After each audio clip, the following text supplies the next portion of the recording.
When John Ford released The Searchers in 1956, VistaVision was still brand new, barely 2 years old. It had been introduced as a fine-grained film stock, designed as a weapon against the rising popularity of television. The goal was simple: bring audiences back to theaters with something they couldn't get on TV, something that felt bigger, sharper, more cinematic. And in many ways, it worked. VistaVision became a tool that highlighted exactly what made cinema unique as an art form. I've always been fascinated by how technology like this shapes storytelling. Fast forward decades later, Brady Corbett used VistaVision in his World War II epic The Brutalist to amplify the sheer scale of architecture while pulling us deep into Laszlo's troubled soul.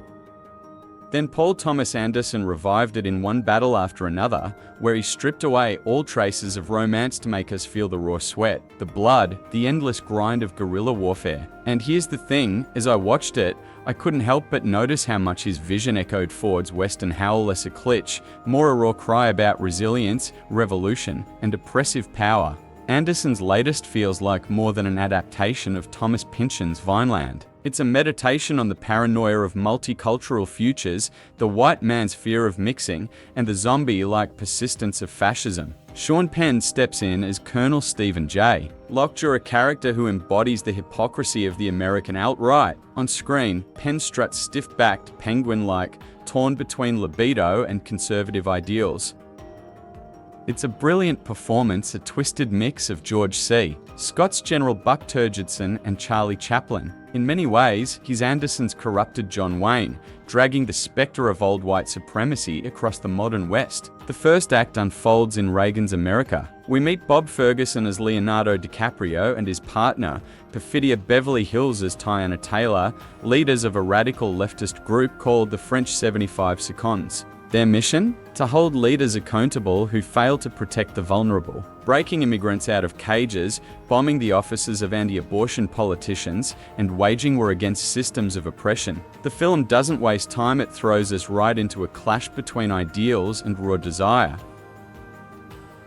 Perfidia's relationship with Lockjaw becomes the film's twisted heartbeat. First, she confronts him at gunpoint and shockingly, he's turned on by it. Later, he proposes a deal. The French 75 Seconds can go about their business if she lets him indulge in her body. What follows is a messy love triangle between lust, politics, and betrayal. Soon, Perfidia becomes pregnant, and suddenly, the story shifts into a haunting question of paternity and loyalty. When her daughter Willa is born, Perfidia refuses to let motherhood derail her devotion to the revolution. Despite Bob's desperate pleas, she joins a disastrous bank heist and, in a shocking twist, betrays her comrades for a shot at immunity.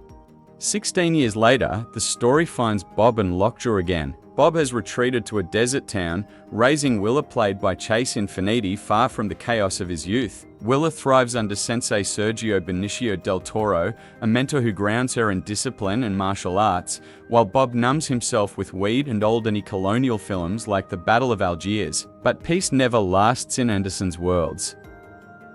Lockjaw, chasing power, is invited into a secret group of white supremacists obsessed with purifying the race, men who disguise their hatred behind absurd rituals, like a grotesque cult of Santa fanatics. Afraid his past with Perfidia will ruin his entry, Lockjaw abuses his authority as a colonel and begins hunting down Bob and Willa. The film's second half is a relentless desert chase, tense, violent, and unforgettable. Anderson keeps much of Pynchon's stoned, postmodern humor intact. Yes, the politics are sharp, but the film also satirizes how both sides of the spectrum stumble. The left, bound by ideals of equality, often ties itself in knots. The right, meanwhile, constructs grotesque protocols for ethnic cleansing. Lockjaw even stages fake ICE-style raids just to prove his worth to the supremacist elite. It's grotesque, absurd, and chillingly familiar. For me, what makes this film so personal is the way Anderson uses Pynchon's novel as a mirror. It feels like he's asking himself, what kind of world do I want to leave for my mixed family? Bob's devotion to Willa collides with the ugly truth that white nationalism stain still threatens their lives. No matter how much he wants to forget, the revolution never ended. As Bob admits early on, from here on out, it'll be one battle after another. Is it excitement? Is it dread? That's left for us to decide. And that's what lingers when the credits roll. The film suggests our struggles will never truly end until America reckons with its colonial past. Anderson closes with Sergio guiding Willa through a hidden underground tunnel, proof that resistance lives on even underground. Johnny Greenwood's score howls with paranoia, and the final desert chase cements this as one of Anderson's most thrilling, tightly wound films yet. By the end, I realized I wasn't just watching an adaptation. I was watching Anderson confess something deeply personal. That in an age of violence and absurdity, loyalty and revolution are the only truths worth holding on to. And here's where I want to hear from you.